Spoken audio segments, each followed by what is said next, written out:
As of right now, yes. Yes, I would say that. I would say his left hook is his money shot. That left hook is vicious. The quickness in that left hook is spectacular. The right hand is no joke either.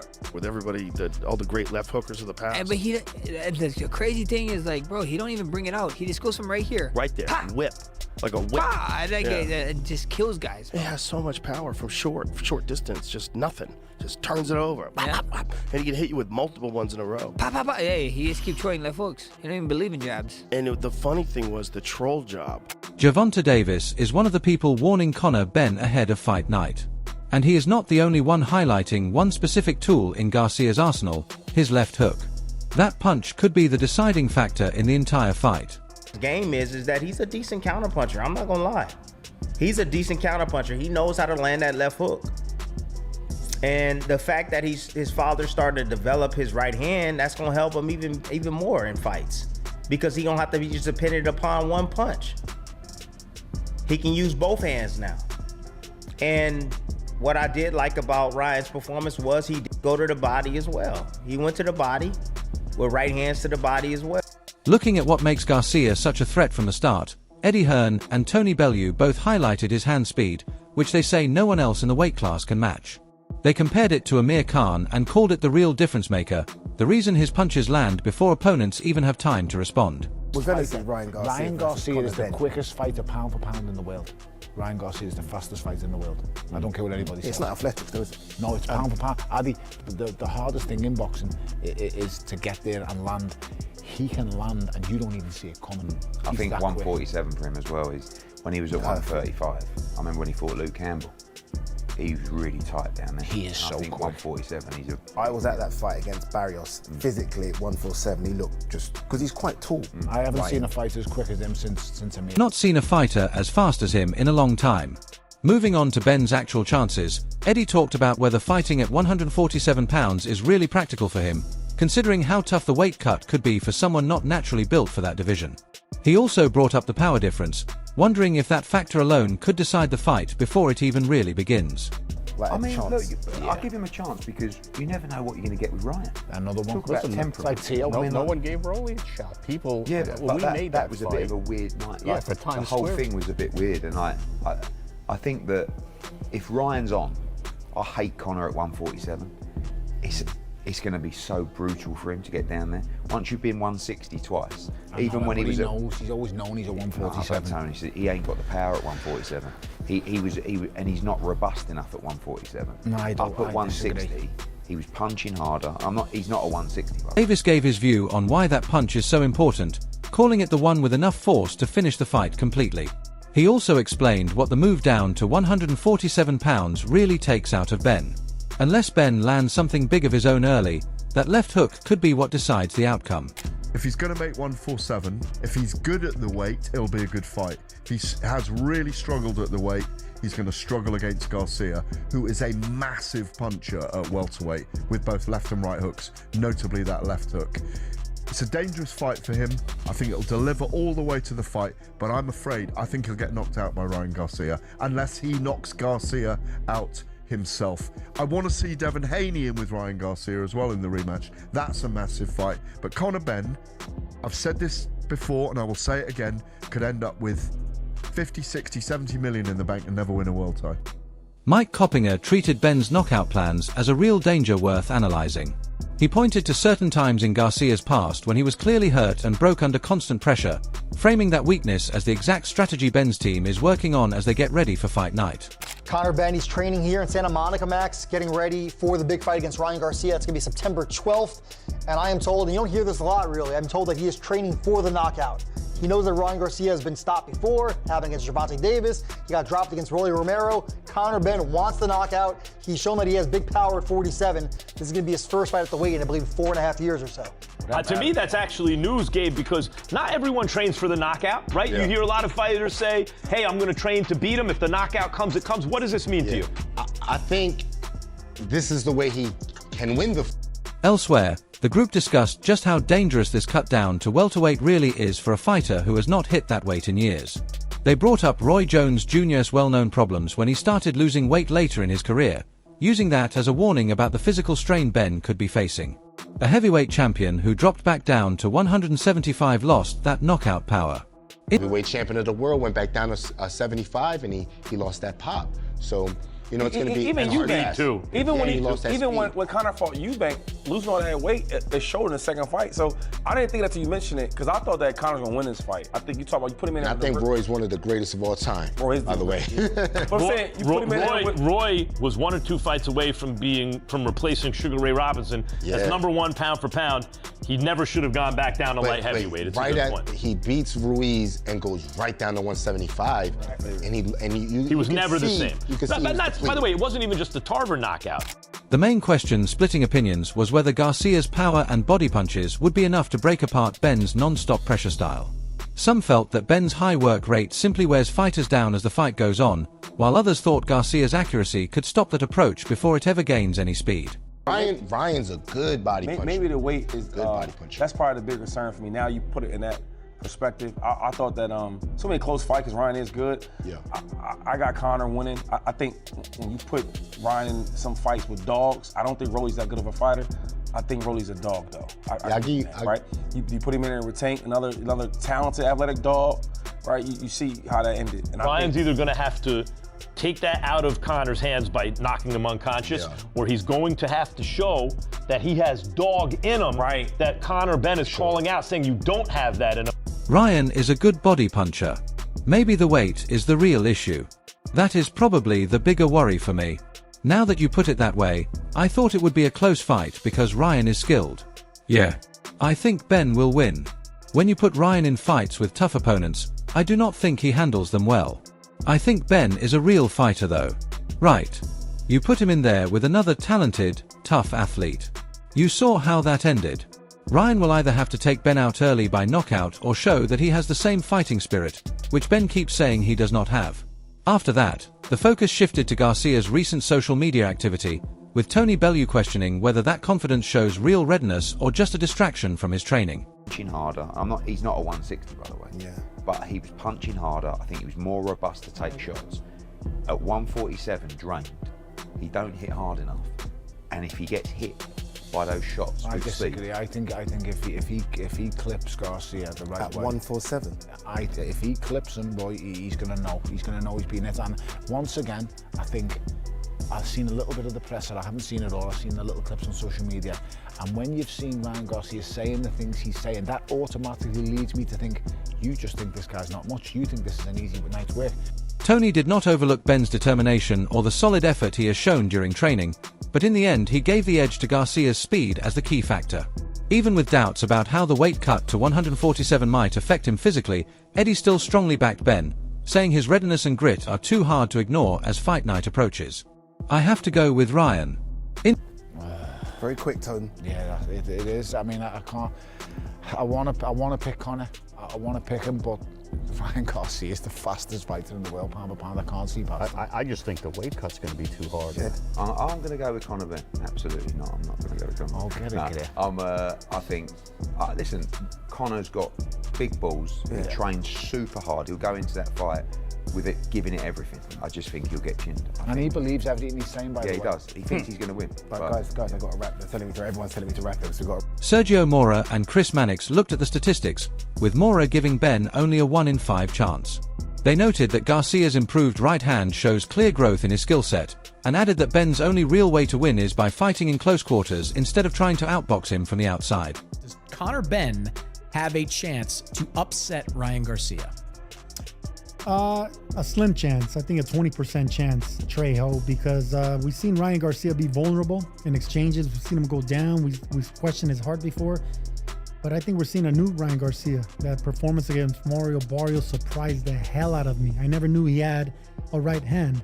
So that means he developed a right hand. He always had that lethal left hook. So I think Conor Benn, who needs to get on the inside, it's going to be a recipe for disaster. So I think Ryan Garcia is a major favorite, and Conor Benn's going to have a tough. The conversation then moved to how each fighter could realistically win. Both hosts recognized Ben's natural knockout power and admitted that Garcia has had trouble with body shots in the past. Still, they agreed Garcia is the clear favorite, mainly because he has many more ways to end the fight compared to Ben as they head into the matchup. Yeah, I would say there's a chance because I do think Conor Benn has explosive power. We've seen Ryan Garcia drop to the body. We've seen him stop to the body. We've also seen him clipped when he steps back. Like when he steps back, he has a bad habit of dropping his hands and exposing his chin, and maybe Conor Benn can catch him like that. But I do think Ryan is an overwhelming favorite, and there's a lot more ways that Ryan Garcia can stop Conor Benn than Conor Benn can stop Ryan. However, they also expressed worries about Garcia's life away from boxing, wondering if his streaming work and social media activity suggest he might not be taking training as seriously as he should. Even with those concerns about his outside interests, the host still gave him the benefit of the doubt based on his record as a proven world champion. One thing about this. There was the video that came out this week of Ryan Garcia doing karaoke with at the streamer Neon's place. Yeah. And I saw Terrence Crawford reply to that or comment on that and say, you better be taking this seriously or you're going to get knocked out. Do you think there's any chance that Ryan Garcia is taking Conor Benn maybe too lightly? Of course, because Ryan Garcia is a streamer. He's a YouTuber. He's one of these Instagram guys, but he is a champion now because of politics. He has that WBC strapped around his waist. So we have to label him and call him and respect him. Dalton Smith also gave his view, balancing hope with honesty. He said he would love to see a British victory for Ben, but in the end he cannot ignore Garcia's speed, age, and power as the key factors. He also mentioned that he would enjoy being part of such a big event himself in the future. Dalton Benn, Ryan Garcia coming up. Dalton, Conor Benn, Ryan Garcia coming up. A lot of people think Ryan's maybe not taking it that seriously. Do you think Conor could upset the odds and pull it off, or do you make Garcia a big favourite? You know, as a Brit, you want him to do it, because that'd be a good fight for me to be a part of as well. But I just think Ryan's got the speed, the youth, the speed and power. I just favour Ryan in that fight. Jimmy Saenz gave a realistic take on Ben's preparation, saying he is training hard, staying in great condition, and bringing real physical power into this fight. Far from dismissing him, Saenz made it clear that Ben is not showing up unprepared, and called him fully capable of giving Garcia a real challenge when fight night arrives. How's he looking before he went out to America? Yeah, Conor trains very hard. He's very fit and strong. I'm expecting a great fight. Him and Garcia is going to be an absolutely great fight. So yeah, I'm looking forward to that. Did you spar him at all for this camp when he was over in the UK? No, I haven't. So he's back sparring welterweights now. So yeah. From what you saw, Garcia's saying it's going to be easy work and I'm going to get rid of him within 5 rounds. From what you've seen of Conor in this camp, has he got this massively wrong, do you think? Saenz then went over the actual strategy, emphasizing that Ben's best chance lies in landing his heavy punches early and making Garcia rethink his whole approach. He referred back to the Rolly Romero fight as a model, saying that if Ben can connect cleanly and shake Garcia early, his route to an upset becomes much more realistic. Not WBC world champion for no reason. Conor Benn, he's no idiot. He's going to give him a test. I think if Conor needs to land early and show Garcia his power, and then once he lands, Garcia's going to maybe have to rethink. So I'm excited for Conor. And if he does land, we saw with Rolly and Ryan that sort of Ryan didn't like the power of Rolly. Do you think it could be a similar thing if Conor can land? Yeah, I hope so. I mean, if Conor can land early and liven him up a little bit, I think Conor's got more. Timothy Bradley Jr. discussed how the bad blood between these two continues to grow, describing the mood as more intense and unpleasant as both fighters get deeper into training. Along with that shift, there is now more attention on the physical and mental strain each man is going through as they prepare for fight night. Yeah, it is getting ugly. And it's going to get even more fiery, especially when both of them really, really start getting down and training and having those sleepless nights, thinking about each other, not in that way. I know the way y'all think, but in the way of I'm going to hurt you, and when we do get on that day, that week of the fight, yeah, you're going to know, you're going to feel my pain. You're going to feel my wrath. Bradley then gave his clear opinion on how it will finish, saying outright that he does not expect this fight to go the full distance. He pointed to the sacrifices and hard hits taken during training, and made it clear that someone will have to pay for that inside the ring. His final choice is Garcia as the one who will make that happen. All the sacrifice that I've been through, all the training I've been through, somebody's gonna pay for that. I don't see this fight going the distance. I don't see this fight going the distance. Somebody's getting knocked out, period. somebody is about to get knocked out. You know, and I believe that the favorite should be the favorite. And that's Ryan Garcia. Sean Porter also explained why he gives Garcia a clear advantage, highlighting his better speed and power from the outside as the main reasons a stoppage is likely. In his view, that outside style is just too difficult for Benn to handle, giving Garcia a much more straightforward way to finish the fight early. I think that fight, based off of how Ryan Garcia just looked in his last fight, I mean, it looks like he beats Conor Benn. Conor Benn has a style that matches what Ryan is good. You know, the style clash favors Ryan Garcia because of his speed, because of his power from the outside. So definitely a tough fight for Conor Benn. Porter then spoke from personal experience, remembering 4 rounds of sparring with Benn and coming away impressed by his toughness, quickness, footwork, and overall adaptability. He argued that Benn's ability to pick things up and adjust makes him a more serious threat than most people think. Still, Porter gave the advantage to Garcia, going with a split decision in his favor. Again, based off of Ryan's last fight, I would say 60-40. Ryan Garcia wins that fight, possibly KO, but Conor is very, very tough, and that's what I already knew about him, but I got to see it firsthand when we sparred. He's much more versatile than we saw in the first fight with Eubank. Comes back in a rematch against Eubank. We see the versatility, we see the speed, the foot movement, and things of that nature. Those were the things that I saw in sparring when I sparred with him. Just 4 easy rounds or whatever, which let me know that he could be. Simon Jordan and Oliver Spencer did not doubt Benn's hunger for this opportunity, but they cautioned that losing those last few pounds puts a real strain on the body, which could weaken his power when facing an established champion like Garcia. It's a tough fight. It's a tough fight, especially down at 147, a weight that he hasn't made for over 4 years. I mean, Simon, how much did the Eubank fights alter the public perception of Conor? Oh, I think a little bit. I think he inhabited the role of the pantomime villain in it. So he played the gallery a little bit, and he became an angry young man for the gallery. Yeah. And that monetized the fight and made him very wealthy as a result of it. And people have got mixed emotions. I think Conor's a very nice boy. I always have done.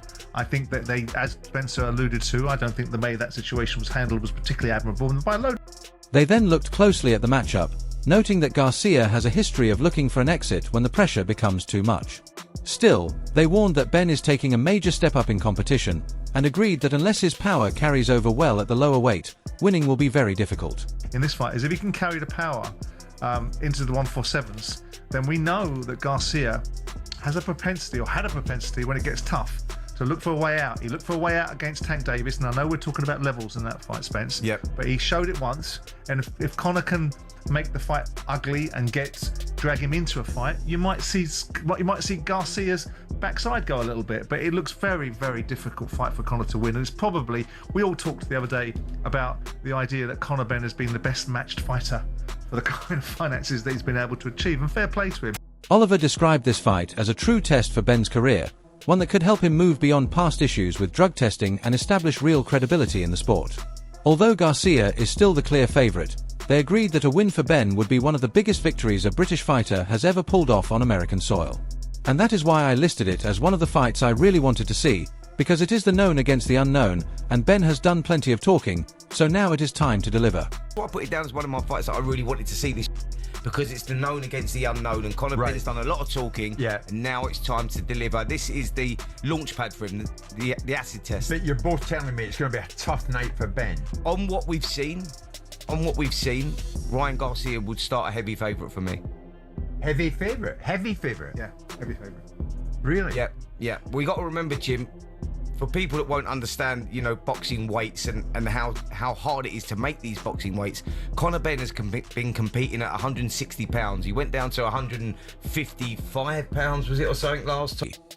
Regis also described Benn as completely driven, with a desire for the title that is hard to put into words. He did not hold back from acknowledging Garcia's better technique, quickness, and famous hook, but he argued that Benn's natural power combined with that strong will could still be enough to change the outcome. It's hard to be the man that's possessed. It really is. It feel like Conor Benn is possessed. I'm not gonna lie. Like I said, I look at him in his eyes, and you don't gotta be that. You don't gotta be that good, bro. You don't have to have that much skill when you just when you possessed on something, you really want something, you possessed on, you don't have to have that much skill. So he's possessed, bro. Conor Benn is possessed. He wants that WBC strap, and he might get it. The thing is with Ryan, I think Ryan does have better skill. Ryan is fast, big hook and stuff like that. But Conor has power, and power can change everything, bro. When you got power, one punch can change everything. Regis expanded on that point, explaining how hard it can be for even a more skilled boxer to beat an opponent with that much hunger and resolve. He said that technical ability only goes so far when facing someone who keeps moving forward, takes hits, and does not back off when things get tough. I feel like Conor Benn is just a little more hungry. Just a little more hungry. He really wants it. Like I said earlier, man, when you really want something, it's hard to beat a person that really wants something. It don't matter about the skills. It's about the will. And I feel like Conor really wants to be a champion. When it comes down to the champion thing, right? I think I was listening to Shakur. Shakur was saying that he probably believes that, he believes that Ryan will beat Conor.